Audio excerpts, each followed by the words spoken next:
Hello viewers, welcome to our channel. నేను మీ Charan Parimi. హైడ్రాకి warning ఇచ్చిన ఆమ్రపాలి గారు తెలిసిందే కదా, జీహెచ్ఎంసీ కమిషనర్. ఆవిడ సోషల్ మీడియాలో కూడా కొద్దిగా పాపులర్, అందరికీ తెలిసిందే. సో ఆవిడ ఇప్పుడు ఉన్నట్టుండి హైడ్రా అధికారులకు వార్నింగ్ ఇస్తున్నారు. ఆవిడ ఎందుకు వార్నింగ్ ఇస్తున్నారు ఏంటంటే ఇది కొద్దిగా ఆసక్తికరమైన విషయమే. హైడ్రా ఆఫీసర్స్ ఇప్పుడు హైడ్రాలో ఉండి రంగనాథ్ గారు ఎవరైతే హైడ్రా కమిషనర్ ఉన్నారో ఆయన అండర్లో పనిచేస్తూ వస్తున్నారు. అయితే వీళ్ళు యాక్చువల్గా హైడ్రా ఏర్పరిచిందే వేరే శాఖల నుంచి కొంతమందిని ఆఫీసర్స్ని తీసుకొని హైడ్రాను రూపొందించి దాంట్లో వాళ్ళ కేటగిరీస్ ఇచ్చారు.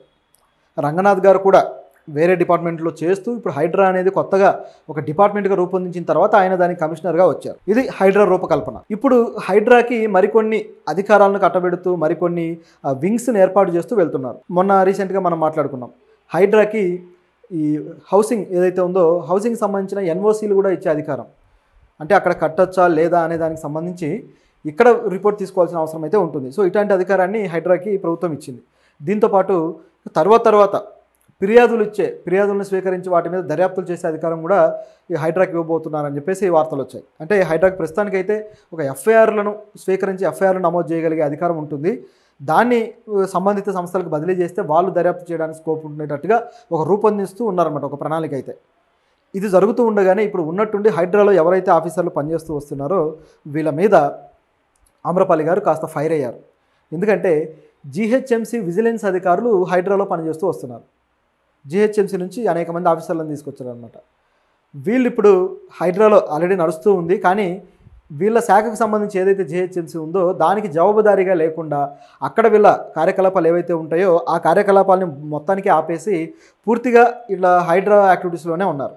ఇది ఇప్పుడు ఆవిడకి ఇబ్బందికరమైన పరిస్థితి అయింది. జీహెచ్ఎంసీ కమిషనర్గా ఆవిడ ఉన్నారు కాబట్టి ప్రతిదీ రిపోర్ట్స్ కావచ్చు, సదస్సులు కావచ్చు, ఇవన్నీ కూడా వాళ్ళ ఆధ్వర్యంలో జరగాల్సింది, వాళ్ళ ప్రణాళికల్లో జరగాల్సింది, అవి జరగడం లేదు. దాంతో ఆమ్రపాలి గారికి కోపం వచ్చింది. సో జీహెచ్ఎంసీ పనితీరు ఏమాత్రం కుంటుపడ్డా హైదరాబాదు ఏ విధంగా అల్లకొల్లోలం అవుతుందో అందరికీ తెలుసు. ఎక్కడ ఏ రోడ్లు బాగలేకపోయినా, ఎక్కడ ఏ డ్యామేజ్ అయినా సరే, ఒక్కోసారి డ్రైనేజ్ వ్యవస్థ మొత్తం ఆ రోడ్లన్నీ డ్యామేజ్ అయిపోతాయి, మొత్తం బ్లాక్ అయిపోద్ది. సో చాలా ఇబ్బందులు ఎదుర్కోవాల్సిన పరిస్థితి ట్రాఫిక్లో వచ్చేస్తుంటుంది అనమాట. సో ప్రతి దానికి జీహెచ్ఎంసీ అనేది చాలా ముందుగా త్వరితగతిన చేసినప్పుడే హైదరాబాదు ఈ మాత్రం అన్న ప్రజాజీవనం అస్తవ్యస్తం కాకుండా సాఫీగా వెళ్తుంది. జీహెచ్ఎంసీలో ఇప్పటికే సిబ్బంది కొరత ఉంది, ఇంకా సిబ్బందిని తీసుకోవాలి అని చెప్పేసి గతం నుంచి కూడా కొన్ని రకాల వార్తలు వచ్చాయి. దాని విషయంలో కొత్త ప్రభుత్వం ఇంకా చర్యలు అయితే పెద్దగా తీసుకోలేదు. మరి ఇప్పుడు హైడ్రాని ఏమన్నా విస్తృతం చేసే క్రమంలో జీహెచ్ఎంసీని కూడా దానికి ఏమైనా అటాచ్ చేసి ఇంకేమైనా చేస్తారేమో చూడాలి. అటాచ్ మీన్స్ ఏవైతే ఈ వీళ్ళు ఇచ్చే ఎన్ఓసీలు ఉన్నాయో వాటిల్లో ఈ జీహెచ్ఎంసీకి కూడా పాత్ర ఉంటుంది కాబట్టి అటువంటి అవకాశం ఏమైనా ఇస్తారేమో చూడాలి. సరే, ఇది విధంగా ఉంటే ఇప్పుడు ఆవిడ ఏ ఆఫీసర్లను అయితే కౌంటర్ చేస్తున్నారో ఇప్పుడు వాళ్ళకు ఒక సమస్య వచ్చి పడింది. ఇప్పుడు హైడ్రాలో పూర్తి స్థాయిలో పనిచేయాలా లేకపోతే జీహెచ్ఎంసీకి వచ్చి పనిచేయాలా? సో ఈ ఇబ్బంది వచ్చి పడింది.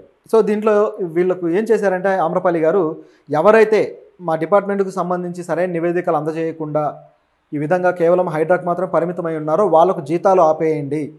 నేను ఇచ్చిన ఆదేశాలను ఏమాత్రం వాళ్ళు పట్టించుకోవట్లేదు, ఖాతరు చేయట్లేదు. కేవలం అటువైపు హైడ్రా నుంచి మాత్రమే వాళ్ళు ఆదేశాలు కావచ్చు ఏవైనా సరే స్వీకరిస్తున్నారు.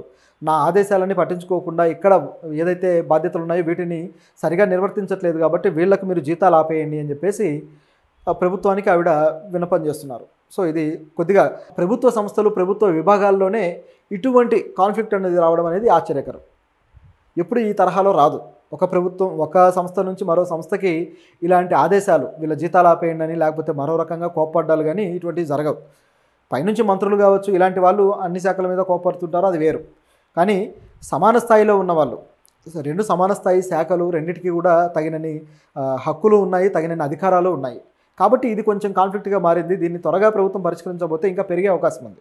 నిజానికైతే ఈ శాఖలో విచారణలు చేయడానికి కావచ్చు, అదేవిధంగా రోజువారీ కార్యకలాపాలు కావచ్చు, సదస్సులు కావచ్చు, వీటన్నిటిలో కూడా ఈ విజిలెన్స్ అధికారుల పాత్ర ఉంటుంది.